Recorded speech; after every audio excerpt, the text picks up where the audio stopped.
President Biden called Russian atrocities in Ukraine, quote, genocide for the first time yesterday during his visit to Iowa.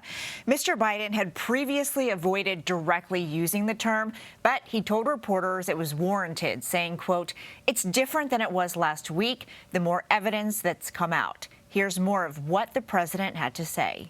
Yes, I called it genocide because it's become clearer and clearer that Putin is just trying to wipe out the idea of even being able to be a Ukrainian. We'll let the lawyers decide internationally whether or not it qualifies, but it sure seems that way to me. For more, let's bring in CBS News correspondent Christina Ruffini.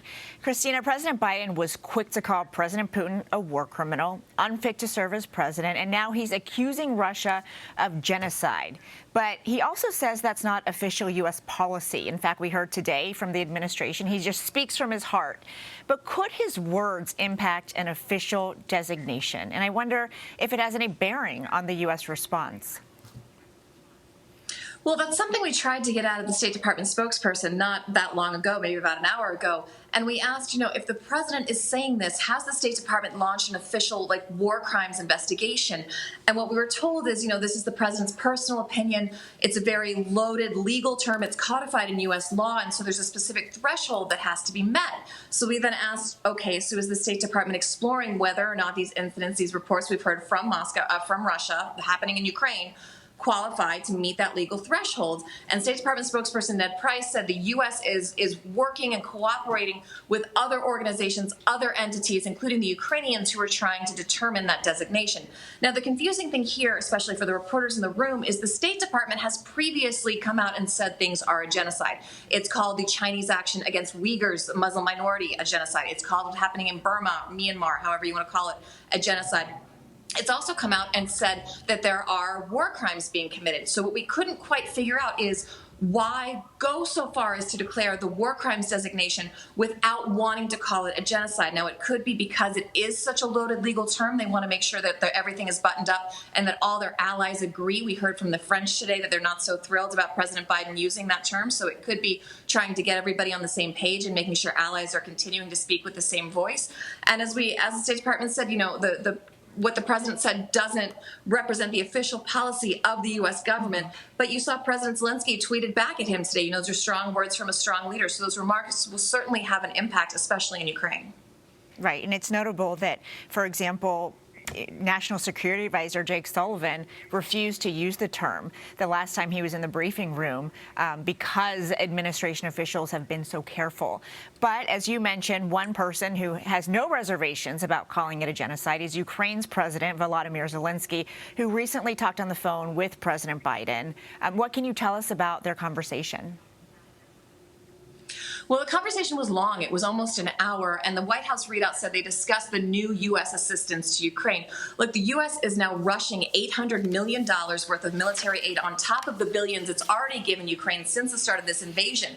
And that's trying to get ahead of what military analysts think is going to happen, where Russia is regrouping. Ukraine won the Battle of Kyiv, according to the Ukrainians and the U.S. government. Russians have fallen back out of those areas. They're regrouping, and they're preparing for this all-out assault in the eastern part of the country. And unlike urban warfare, unlike parts in the west that are very wooded and you can kind of run this very successful insurgency the Ukrainians have been able to do, the other part of the country, the eastern part of the country, is a lot of fields. It's a lot of crops. It's a big open field. So it really comes down to military machinery, artillery versus artillery.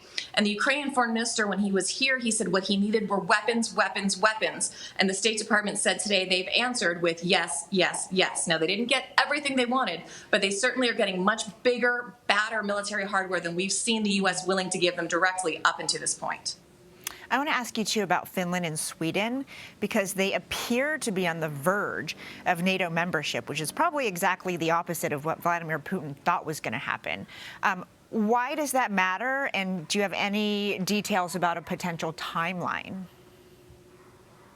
Yeah, those two leaders had a joint press conference today. It's always been kind of a we'll do it if you do it, but we won't do it unless you do it kind of thing.